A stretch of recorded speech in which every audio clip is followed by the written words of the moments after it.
దేశీయ స్టాక్ మార్కెట్లు నష్టాల నుంచి కోలుకున్నాయా అంటే అవుననే సమాధానం కనిపిస్తుంది. కనిష్టాల వద్ద మదుపర్లు కొనుగోళ్లకు మొగ్గు చూపడం సూచీలను ముందుకు నడిపిస్తోంది. ఇక బ్యాంకింగ్, ఐటీ రంగాల షేర్లలో కొనుగోళ్ల జోరు కనిపిస్తోంది. అంతర్జాతీయ మార్కెట్లో ముడి చమురు ధరలు భారీగా తగ్గడంతో సెన్సెక్స్ ఏకంగా 1000 పాయింట్లు ఎగబాకింది. నిఫ్టీ 24,000 మార్కును దాటేసింది. దీంతో ఒకే రోజు ఇన్వెస్టర్ల సంపద 2 లక్షల కోట్లు పెరిగింది. మార్కెట్ ఇంతలా పుంజుకోవడానికి బ్యాంకింగ్, ఫైనాన్షియల్ రంగాల్లో చోటు చేసుకున్న షార్ట్ కవరింగ్ ప్రధాన కారణమని మార్కెట్ విశ్లేషకులు భావిస్తున్నారు. ఇక ట్రేడింగ్ సమయంలో bank Nifty, private bank, IT, financial services సూచీలు దాదాపు 2% వరకు లాభపడ్డాయి. ICICI bank, HDFC bank, Infosys, SBI వంటి షేర్లు మార్కెట్ పరుగుకు మద్దతు అందించాయి. రైట్, ఇక ఈరోజు మార్కెట్లు అసలు ఏ విధంగా మొదలయ్యాయి, ఏ విధంగా క్లోజ్ అయ్యాయి, సో ఫుల్ డీటెయిల్స్ మనకు అందించేందుకు ప్రముఖ స్టాక్ మార్కెట్ నిపుణులు ప్రభు గారు మనకు సిద్ధంగా ఉన్నారు. ప్రభు గారు, గుడ్ ఈవినింగ్. గుడ్ ఈవినింగ్ అండి. ఏంటి సార్ ఈరోజు నిఫ్టీ, బ్యాంక్ నిఫ్టీ ఏ విధంగా స్టార్ట్ అయింది, ఏంటి, ఎలా చూడొచ్చు అంటారు ఈ లాభాలను? ఎక్కడో తుమ్మితే ఎక్కడో దగ్గు వచ్చేదేంటండి. అక్కడెక్కడ సౌత్ కొరియాలో పడితే మన మార్కెట్ నిన్న పడాల్సిన పని ఏంటి? It's really dramatic. అంటే ఏదో ఒక కారణంతో పడేయాల అంతే. ఎందుకంటే వాళ్ళు 2 months ఎక్స్టెండ్ చేసుకున్నా సీజ్ ఫైర్ లోనే ఉన్నాం, వారేం ఎస్కలేషన్ అవ్వలేదు. సో క్రూడ్ తగ్గుతోంది. మనకు కావాల్సిన మెయిన్ క్రూడ్ కదా, క్రూడ్ తగ్గుతోంది. 77 ఉంది. నిన్న నైట్ పడింది, నిన్న నైట్ గోల్డ్ పడింది, క్రూడ్ పడింది. సో అవి 2 ప్లస్ పాయింట్స్ కదా మనకి. సో నిన్న ఏంటి అంటే మనకి ఎక్స్పైరీ ఒక కారణం ఉంది. సో దాంతో ఎక్కువ ప్లే చేశారంటే ఆప్షన్స్ కదా. ఈక్విటీ వీటికి అన్నికి ఏంటంటే అంత ఉండదు, ఆప్షన్స్ లోనే ఎక్కువ ఇది చేస్తారు కాబట్టి ఆ స్ట్రైక్ ప్రైస్ ప్రకారం దాని ప్రకారంగా ఇది చేశారంటే 100% అనుకోవచ్చు. ఒకవేళ 3ంటికి పడుతున్నప్పుడు 3ంటికి ఏదైనా కవరింగ్ రావాలి. యాక్చువల్ గా 3 o'clock 3:15 కూడా నేను అమ్మేశారు కంటిన్యూగా డౌన్. అది మొత్తం ఇవాళ కవర్ అయిపోయింది. టోటల్ కవర్ అయింది. అంటే it's a play that's all in the market. మా బ్రాడర్ మార్కెట్ లో ఏం చేంజ్ లేదు మనకి. Still bull market is still intact, no doubt at all. అయితే ఇట్లాంటివి అన్ని మధ్యలో ఉంటాయి, సర్వసాధారణం. ఇలాంటివి వస్తాయి రా, మా ఇన్వెస్టర్ అనేది బెంబేలు పడాల్సిన పని లేదు. ఎందుకంటే మనం చూడుకోండి, lower crude prices it's really positive to us. FIIs buying లోకి వచ్చారు. నిన్న 17 crores buying plus DIIs buying. It's a positive point. వాళ్ళు సెల్లింగ్ సైడ్ నుంచి తగ్గించుకుంటూ పాజిటివ్ సైడ్ కి వచ్చారు. మేబీ ఇవాళ కూడా పాజిటివ్ ఉండొచ్చు, బయింగ్ లోనే ఉండొచ్చు. మేబీ కొంత అమౌంట్ 10 crores 20 crores. ఏంటి ప్రభు గారు, మొన్న లాస్ట్ వీక్ మనం చూస్తే ఐటీ కాస్త షేర్లు కుదేలైన పరిస్థితి, ఈ రోజు చూస్తేనేమో ఐటీ షేర్లు లాభాల బాట పడుతున్నాయి, ఆ ఊపు వచ్చింది అనిపిస్తుంది. సో ఏంటి ఒక్కసారిగా ఈ చేంజ్ ఈ 2-3 days లోనే రావడానికి కారణం ఏంటంటారు?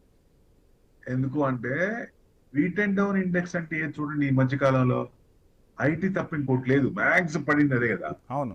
సో దాంట్లో మ్యూచువల్ ఫండ్స్ లో ఐటీ వాళ్ళు, అంటే ఐటీ ఇండెక్స్, మ్యూచువల్ ఫండ్స్ లో ఐటీ ఇండెక్స్ వాళ్ళు ఇన్వెస్ట్మెంట్ అనేది ఐటీ స్టాక్స్ లో చేస్తున్నారు. వాల్యూ బయింగ్ కింద లెవెల్లో అవుతుంది. ఎందుకంటే 50% ఇండెక్స్ పడింది, ఇంకా స్టాక్స్ అంతకంటే ఎక్కువ పడ్డాయి. సో అందుకని ఇంకా జీరో అవుతుందా? అవ్వదు కదా.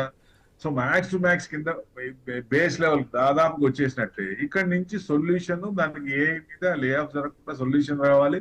ఎట్టి పరిస్థితుల్లో ఒక రెమెడీ దానికి వస్తే .com కి ఎట్లా రియాక్షన్ వచ్చిందో అట్లా 58% ఇక్కడి నుంచి ఈ డౌన్ ఫాల్ ఎంత అనేది ఇంకేదైనా 1-2% అట్లా ఉండొచ్చు. ఏదైనా న్యూస్ వస్తే మామూలుగా పెరగడం మొదలు పెడితే దాదాపుగా 50% పెరిగే ఛాన్సులు కూడా ఉన్నాయి ఐటీ ఇండెక్స్.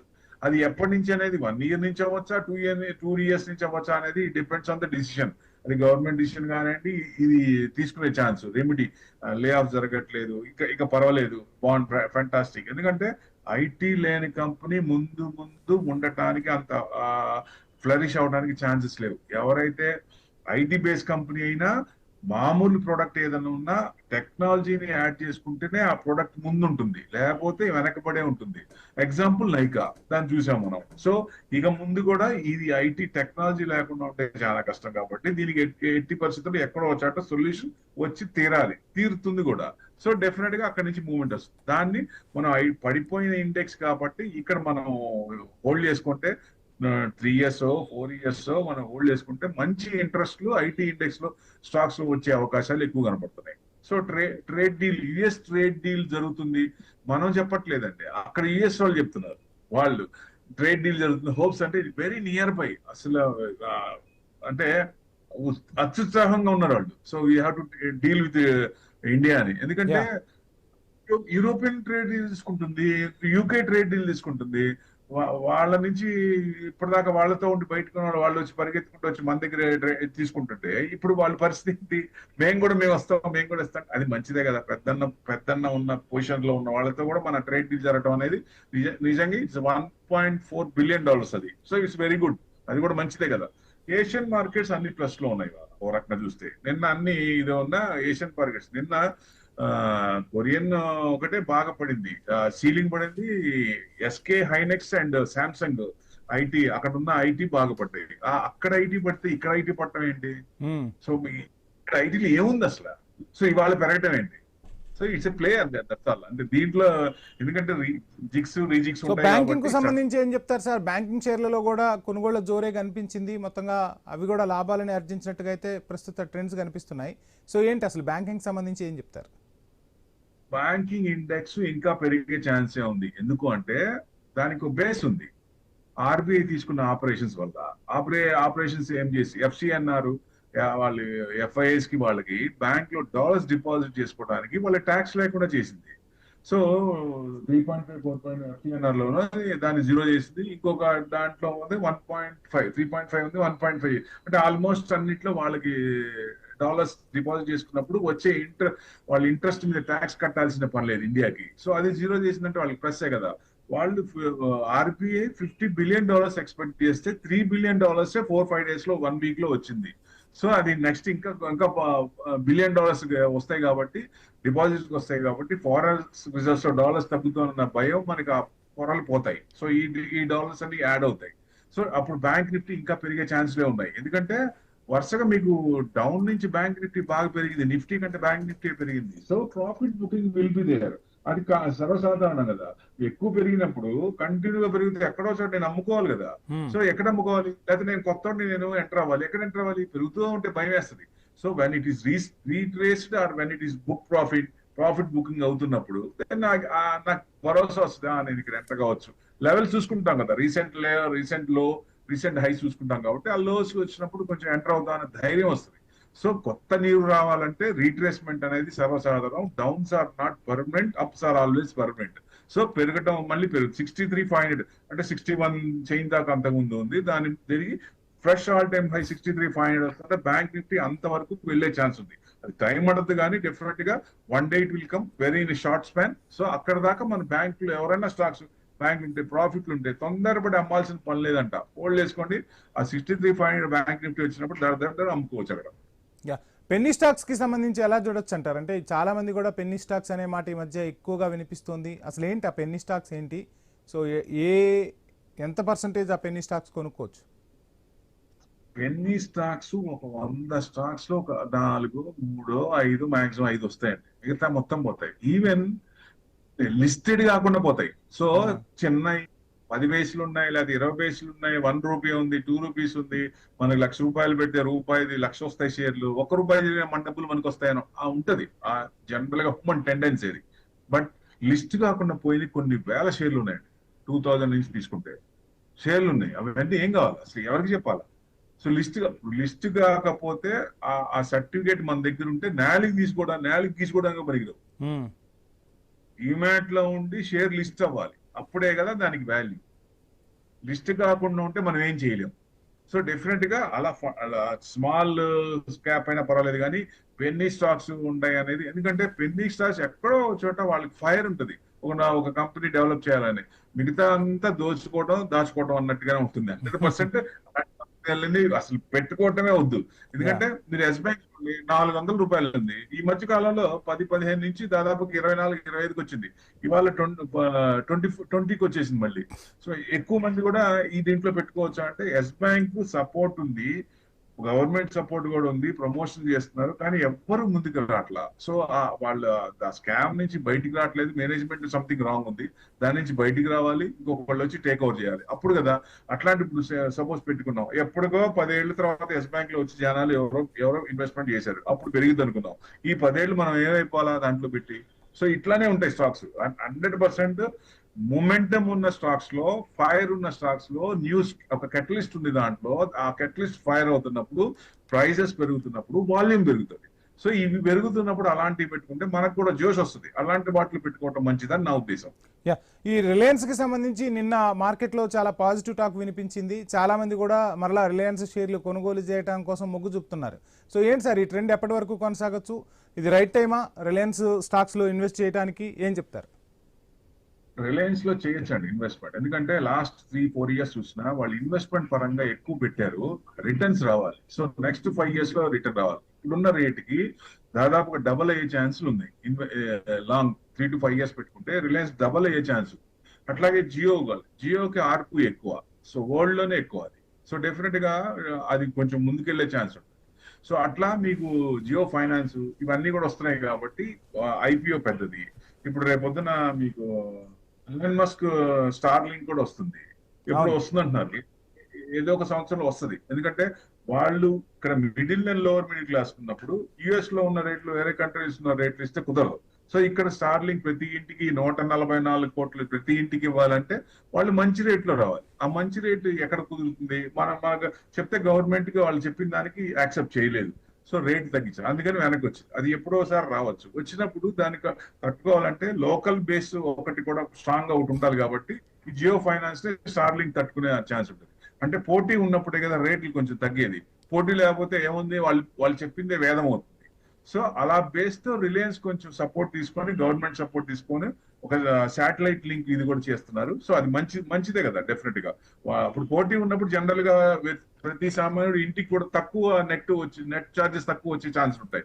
సో అది డెవలప్మెంట్ చూస్తున్నారు. సో డెఫినెట్ గా మంచిది. బిఎస్ఎన్ఎల్ కూడా ఉంది మధ్యలో. బిఎస్ఎన్ఎల్ ఇదైపోయింది. ఇప్పుడు 4G వరకు ఇన్వెస్ట్మెంట్ వచ్చినాయి. 5Gకి ఇన్వెస్ట్మెంట్ రావాలి. ఇప్పుడు 6G కూడా తొందరలో వస్తుంది కదా. 5Gకి ఇన్వెస్ట్మెంట్స్ వస్తున్నారు గవర్నమెంట్. నెక్స్ట్ 5Gకి వచ్చినప్పుడు కూడా బిఎస్ఎన్ఎల్ కూడా హైలైట్ అయ్యే ఛాన్స్ ఉంది. యా, ప్రభు గారు, మొత్తంగా గోల్డ్ అండ్ సిల్వర్ కి సంబంధించి రకరకాల అంశాలు మొన్న కూడా మనం మాట్లాడుకున్నాం. ఇది కొనుగోలు చేసే టైం అని మనం మాట్లాడుకున్నాం. ఏంటి అంటే ఓవైపు శాంతి చర్చలు, రకరకాల అంశాలు తెరపైకి రావటం, గోల్డ్ ఇంకా తగ్గుతుంది అనుకోవచ్చా? ఎక్కడి వరకు వెళ్ళొచ్చు అంటారు? అనుకున్న ప్రకారం 140 to 150. ఇప్పుడు సపోజ్ 147 అంటే 144 దాకా వచ్చేసింది. సో ఇంకా 140, ఇంకా 3000-4000 అంతవరకు రావచ్చు. సో అంతకు మించి తగ్గకపోతే, ఎందుకంటే ట్యాక్స్లు పెంచారు, ఇంపోర్ట్ ట్యాక్స్ పెంచారు, కొనొద్దని చెప్పారు, ఇవన్నీ తగ్గినాయి. సో సీజనల్ మళ్ళీ పెళ్లిళ్ళ సీజన్ అయితే కొంచెం ఇదైంది. ప్లస్ సెంట్రల్ బ్యాంక్స్ వాళ్ళేమో ఆగరు కదా. ఇప్పుడు మన వాళ్ళు ఆగినట్టు బయట కంట్రీ సెంట్రల్ బ్యాంక్స్ ఎందుకు ఆగుతాయి మంచి తగ్గినప్పుడు? వాళ్ళు మధ్యలో కొంచెం గోల్డ్ కొంచెం పెరుగుతుంది, ఈ రోజు కొంచెం పెరుగుతుంది అనుకున్నది దేనికంటే కారణం అదే, సెంట్రల్ బ్యాంక్స్ కొనుక్కుంటున్నారు కాబట్టి. సో పడ్డప్పుడు మంచి డౌన్ లో అన్నప్పుడు వాళ్ళు ఎందుకు వదులుతారు? సో డెఫినెట్ కొంచెం ఎక్విటీ చేసుకుంటారు కాబట్టి మధ్యలో ఉన్న ట్రెండింగ్ కొంచెం షార్ట్ టర్మ్ ట్రెండింగ్ కొంచెం డౌన్ ఏ ఉంది అనుకున్నాం. దాని అనుకున్నానే 165 నుంచి 144కి వచ్చింది. మేబీ ఇంకా 140, 141 అంతే. అంటే ఇంటర్నేషనల్ చూసుకున్నా 4100 దాకా వచ్చేసింది. 4000 వరకు రావచ్చు. 4000 కట్ కాకపోవచ్చు. $4000 ఔన్స్ అనేది ఇంటర్నేషనల్. సో దాని అనుగుణంగా చూస్తే 140 అంతకు మించి తగ్గకపోవచ్చు. సో అక్కడి నుంచి మళ్ళీ 140 to 150 కన్సల్టేషన్ మోడ్ లోనే ఉండొచ్చు. ఏదన్నా మీకు ఫారెక్స్ రిజర్వ్స్ లో డాలర్స్ నుంచి కన్వర్షన్ అనుకున్నాం కదా, అది 10% ఉంది. ఇంకో 10% ఉన్నప్పుడు ఆ కన్వర్షన్ స్టార్ట్ అయింది అనుకోండి. సో డెఫినెట్ గా మళ్ళీ ఇక్కడ ఇది చిన్నగా మళ్ళీ పెరిగే ఛాన్స్ ఉంటుంది. సరే, లాంగ్ టర్మ్ పాజిటివ్ ఉంది. లాంగ్ టర్మ్ పాజిటివ్ 2 లక్షలు రాదంటే వచ్చింది, రాకుండా ఉండదు ఆ కన్వర్షన్ ఎక్కువ అయినప్పుడు. సో కన్వర్షన్ ఎప్పుడు చేస్తారు అనేది ఇంపార్టెంట్. ఈ లోపల ఈ షార్ట్ టర్మ్ లో ఈ ట్యాక్స్లు 1 year ఆగమన్నారు, ఇవన్నీ ఉన్నాయి కాబట్టి కొంచెం డౌన్ ఫాల్ అయింది అనుకోవచ్చు.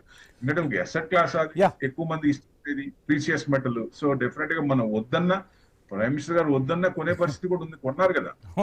కొనుగోలు సాగుతూనే ఉన్నాయి సార్. సార్ ఏంటి క్రూడ్ ఆయిల్ సంబంధించి $77 వరకు రావచ్చు అన్న అంశాలు కూడా కనిపిస్తున్నాయి. సో క్రూడ్ ఆయిల్ ధరలు తగ్గితే స్టాక్ మార్కెట్ పై ఆ ప్రభావం ఎలా ఉంటుంది? సో భారత మార్కెట్స్కి వచ్చే అడ్వాంటేజ్ ఏంటి?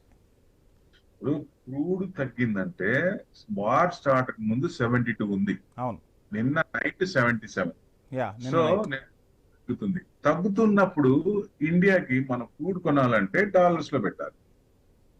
సో డెఫినెట్ గా ఇప్పుడు తగ్గిందంటే ఆ కరెంట్ అకౌంట్ డెఫిసిట్ మీద ఎక్కువ పెట్టుకునే దానికంటే తక్కువ ఉన్నప్పుడు మనకి తక్కువ అమౌంట్ మిగిలిపోతుంది కదా. సో కరెంట్ అకౌంట్ డెఫిసిట్ పడదు. ఫారెన్ రిజర్వ్స్ ఉంటాయంటారు. ఉంటాయి, రిజర్వ్స్ పెరుగుతాయి. అవును. రిజర్వ్స్ తగ్గిపోతున్నాయి కదా మనకి భయం. యా. రిజర్వ్స్ తగ్గిపోతున్నాయి అనుకున్నది కూడా ఎందుకు ఒక రకంగా ఎఫ్డిఐ ఇన్వెస్ట్మెంట్ బయటికి వెళ్తుంది. ఎఫ్పిఐ ఎఫ్ఐపి ఎఫ్ఐఐస్ పోతున్నారు. అదేంటి ఇన్వెస్ట్మెంట్ డైరెక్ట్ షేర్స్ కొంటారు. అది అవును. అంటే కంపెనీస్ లో పెట్టే ఫారెన్ డైరెక్ట్ ఇన్వెస్ట్మెంట్, కంపెనీస్ లో డెవలప్మెంట్ కోసం పలానా కంపెనీ మీద నమ్మకం ఉన్నప్పుడు ఆ కంపెనీలో ఇన్వెస్ట్మెంట్ చేస్తారు. ఆ అమౌంట్ కూడా బయటకు వెళ్తున్నప్పుడు డాలర్స్ తగ్గినాయి. ఇప్పుడు ఆ డాలర్స్ తగ్గుతున్నాయి కాబట్టి వాళ్ళని అట్రాక్ట్ చేసుకోవాలి కాబట్టి ఇప్పుడు ఆర్బీఐ కూడా తీసుకుంది డాలర్స్ డిపాజిట్స్ కానీ ఎఫ్డిఐ ఇన్వెస్ట్మెంట్ కానీ చిన్నగా పెరిగే ఛాన్స్ ఉంటుంది. అంటే ఇంకా కొంచెం వాళ్ళకి కావాల్సింది ఉంది, పూర్తిగా రాలేదు. ఎందుకంటే చూడండి, మీరు ఎఫ్సిఎన్ఆర్ కి ట్యాక్స్ తగ్గించగానే ఎఫ్ఐఐస్ వాళ్ళు కానీ చిన్నగా సెల్లింగ్ తగ్గించుకుని చిన్న న్యూట్రల్కి వచ్చారు. 17 crores నిన్న బయింగ్. సో అట్లానే వాళ్ళకి ఇంకా కావాల్సింది ఉంది. ఆ ట్యాక్స్ రిబేట్ ఏదో ఉంది, అది కూడా వాళ్ళని 1-to-1 కూర్చోబెట్టి మేడం ఫైనాన్స్ మినిస్టర్ గారు పిలిచి వాళ్ళని 1-to-1 కూర్చోబెడితే డెఫినెట్ గా ఒక సొల్యూషన్ దొరుకుతుంది. వాళ్ళకి ఏం కావాల్సింది, ఎందుకంటే వాళ్ళకి ఏం కావాలని మొత్తం ఇవ్వాల్సిన పని లేదు. మన అనుగుణం ప్రకారంగా మన పాలసీ ప్రకారం ఎంత ఇవ్వాలో దాని ప్రకారం ఇస్తే డెఫినెట్ గా మళ్ళీ వరదలు వెనక్కి తిరిగి వస్తాయి. అప్పుడు మన మార్కెట్ బ్రహ్మాండంగా పెరిగే ఛాన్స్ ఉంటుంది. అది కనుక సెటిల్ అయితే ఈ ఫైనాన్షియల్ ఇయర్ కి March 31st కి 30,000 నిఫ్టీ చూడొచ్చా అంటే చూసే అవకాశాలు ఉన్నాయి ఎప్పుడు ఇది జరిగినప్పుడు.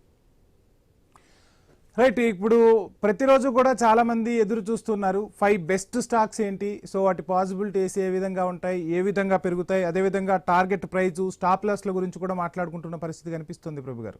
సో రేపు మార్కెట్కి సంబంధించి ఈ రోజు ఏమైనా చెప్పగలుగుతారా, అడగచ్చా? జనరల్ గా స్టాక్స్ చెప్పకూడదండి, చెప్తే ఏంటంటే కొరడా జూయిలిస్తుంది ఎవరు, సెబీ. ఈ మధ్య కాలం చూస్తున్నాం కదా, ఎవరైనా కాల్ అడిగినప్పుడు చెప్పచ్చు కానీ మనం చెప్తే ఇక మరి శీతకన్ను ఎమ్మడిపడి, ఎందుకంటే మీ మీదకి వస్తారు, మా మీదకి వస్తారు. లాభాలు వస్తే ఎవరు ఏమి మాట్లాడరు కానీ నష్టం వస్తే మటుకు ఖచ్చితంగా మాట్లాడతారు. అసలైన సో అంటే నా క్వశ్చన్ ఏంటి అంటే, సో ఎంతవరకు నమ్మచ్చు? రకరకాలుగా కనిపిస్తున్నాయి సోషల్ మీడియాలో, అదొక పెద్ద ట్రెండ్గా కూడా కనిపిస్తోంది. సో అసలు ఒక రకంగా చెప్పాలంటే అసలు వాళ్ళకి స్టాక్ మార్కెట్లో అనుభవం ఉందా లేదా కూడా తెలియని వాళ్ళు కూడా ఈరోజు వచ్చి రేపు స్టాక్స్ గురించి మాట్లాడుతూ మార్కెట్ని శాసిస్తున్నారు, ఏం జరగబోతుందని చెప్పేస్తున్నారు. అంటే ఓ రకంగా లక్కీ భాస్కర్ సినిమా చూపిస్తున్నారు సార్. సో ఏంటి అటువంటి వాళ్ళ సూచనలు పాటించచ్చా, పాటించకూడదా, ఏం చెప్తారు? అంటే ఆ mind set intraday trading the, దాని నుంచి బయటకు వచ్చిన పర్సంటేజ్ ఎక్కువ ఉంది డెలివరీకి వచ్చింది. ఎందుకంటే సెబీనే అన్ని రూల్స్ అండ్ రెగ్యులేషన్స్ మార్చి ఇదివరకు ట్రేడింగ్ కి ఎక్స్పోజర్ కానీ ఇవి అన్ని తగ్గించినాయి. సో ఎక్కువ మంది కూడా డబ్బులు ఎందుకు ఇప్పుడు సెబీయే చెప్పింది తెలుగు జంట నగరాలు ఇద్దరే డబ్బులు పోగొట్టుకున్నారు ఆప్షన్స్ లో అని చెప్పినప్పుడు మరి ఊరినే ఎందుకు పోగొట్టుకుంటారు? అందరూ కూడా కొంచెం చిన్నగా ఎందుకు చేయాలి ఉద్దేశంతో ఆప్షన్స్ కొంచెం తగ్గించుకొని delivery base, equity delivery base లో వస్తారు. అంటే ఇక్కడ ఏమవుతుందంటే ఒక్కొక్క 1-to-1 ఉంటుంది. ఇప్పుడు మీకు ఉండే టార్గెట్స్ నాకుండవు, నాకుండే టార్గెట్స్ మీకుండవు. దాని ప్రకారంగా మనకు అవసరానికి డబ్బులు రావాలి, ఫైనాన్షియల్ అసెట్స్ ఫార్మ్ చేసుకోవాలి మార్కెట్ నుంచి, అది ఇంపార్టెంట్. అంతేగాని డే ట్రేడింగ్ ఇవాళ వస్తుందా రేపు వస్తుందా అని కాదు. సో ఇప్పుడు మనకి రన్నింగ్ లో మనకి ఎందుకంటే లైఫ్ స్పాన్ పెరిగింది 60 to 90. ఎవరు కూడా పిల్లల మీద ఆధారపడకుండా 60 to 90 అన్నప్పుడు 60లో కూడా ఎస్ఐపి 15 సంవత్సరాలు చేసినప్పుడు లాస్ట్ ఇయర్ లో ఓపిక ఉండదు కాబట్టి ఆ 15 సంవత్సరాలు ఈ 15 సంవత్సరాలు చేసిన ఎస్ఐపి పనికి వస్తుంది. సో డెఫినెట్ గా వాళ్ళకి ఇచ్చేటట్టు ఉండాలి కానీ తీసుకునేటట్టు ఉండకూడదని నా ఉద్దేశం, డిపెండెంట్ అయ్యి ఉండకూడదని. అప్పుడు ఏముందంటే ఫైనాన్షియల్ ప్లానింగ్ ఎట్టి పరిస్థితిలో ఇప్పుడు 10 కోట్లు ఉన్నాయండి, మీ తదనంతరం 10 కోట్లు కాదు 20 కోట్లు చేయండి, దట్స్ ఇంపార్టెంట్. అంతేకాని ఈ రోజు పెరుగుతుంది రేపు ఏమి పెరుగుతుంది కాదు, ఎసెట్ అనేది మల్టీఫోల్డ్ అవ్వాలి, దట్స్ ఇంపార్టెంట్. ఎందుకంటే మనకి జనరల్ గా యుఎస్ లో ఈ ప్యాసివ్ ఫండ్స్ లో 50% ఉంటాయి, యాక్టివ్ ఫండ్స్ లో 50% ఉంటాయి.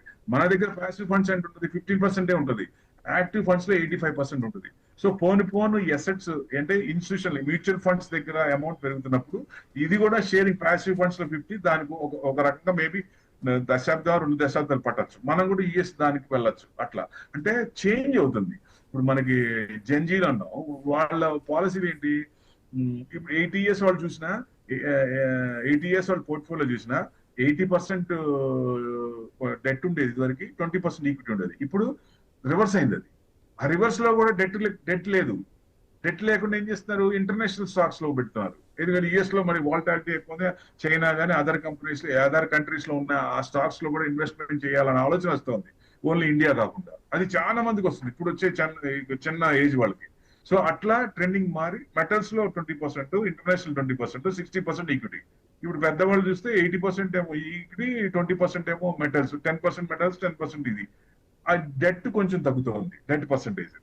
ఎందుకంటే ఈక్విటీ మీద నమ్మకం పెరుగుతుంది అనుకోవచ్చు. ఎందుకంటే మీకు అన్ని మార్కెట్లో ఆల్ టైమ్ హై మించి 30%, 40%. జపాన్ మార్కెట్ అయితే 100% పైన ఉంది. సో మనం ఎక్కడున్నాం, ఆల్ టైమ్ హైకి ఇంకా 8%, 6 to 8% డౌన్ లో ఉన్నాం. సో ఇంకా మనం హై దాటడానికి ఇబ్బంది పడుతున్నాం, చాలా కష్టపడుతున్నాం. హై దాటిన తర్వాత పర్సెంటేజ్ పెరగాలి కదా, ఫ్రెష్ ఆల్ టైమ్ హై రావాలి, ఇంకా పెరగాలి కదా, 30,000 రావాలి కదా. మార్కెట్ రావాలంటే, ఇన్వెస్ట్మెంట్ రావాలంటే మేడం కొంచెం కూర్చొని వీళ్ళ ఈ ప్రాబ్లమ్స్ అన్ని సాల్వ్ చేస్తే 30,000 అనేది చిటికలో వచ్చే అవకాశం ఉంటుంది. సో మొత్తం కీ అంతా మేడం చేతిలోనే ఉందంటారు. 100% డిసినేనండి. ఎందుకంటే అందుకే ఇన్వెస్టర్ కమ్యూనిటీ కూడా మీకు లాస్ట్ టైం గుర్తుందో లేదో, థర్డ్ టైం వచ్చినప్పుడు పోర్ట్ఫోలియో ఎవరికి ఉంటుంది అన్నప్పుడు +300 ఉన్న మార్కెట్ ఆ రోజు -300కి వచ్చింది. అవును. పీయూష్ గోయల్ గారికి వచ్చింటే 300 ఉన్న పాయింట్ 1000 పాయింట్స్కి వెళ్ళేది. ఇప్పుడైనా సరే రేపు పొద్దున కూర్పులో ఈ కనుక మేడం ఎడ్యుకేషన్ మినిస్టర్ చేస్తారని, ఇది అంటే కరెక్ట్ గా తెలీదు. సో చేసి ఆయన్ని కనుక ఇక్కడ కూర్చోబెడితే ఆ రోజు కూడా మంచి పాకిస్తాన్ సీజ్ ఫైర్ రోజు ఎట్లా పెరిగిందో ఆ రోజు కూడా అంత పెరిగే ఛాన్స్ ఉంది అని ఆయన నమ్మకం. ఎందుకంటే పాలసీలు గవర్నమెంట్ కి ఎక్స్ప్లెయిన్, పార్టీకి కానీ ఆ ప్రభుత్వానికి కానీ ఎక్స్ప్లెయిన్ చేసి ఇట్లా కాదు ఇట్లా కానీ చెప్పే అవకాశం ఉంటుంది. That's main. ఇక్కడ ఏంటి, ఎఫ్ఐఎస్ ఉంటే అండి, పోతే పోండి అన్నది మేడం. మరి ఫైనాన్స్ అట్లా అంటే మరి ఎంత ఇన్వెస్టర్ అనేది ఎంత బాధ ఉంటుంది, ఆ డబ్బులన్నీ కరిగిపోతుంటే. అది తెలియాలి మేడంకి. మరి స్మాల్ క్యాప్ కూడా కొనుక్కోమని చెప్పారు. స్మాల్ క్యాప్ కొనుక్కున్న తర్వాత చాలా తగ్గింది. మరి దానికి సమాధానం చెప్పానండి ఆ మేడం. చూద్దాం సార్ ఏం జరగబోతుంది ఏంటి చూద్దాం. థ్యాంక్ యూ సో మచ్ ప్రభు గారు. సో వాల్యుబుల్ టైం స్పెండ్ చేశారు అండ్ వాల్యుబుల్ సజెషన్స్ కూడా అందించారు. ఇది వాళ్ళ మార్కెట్ ప్లస్.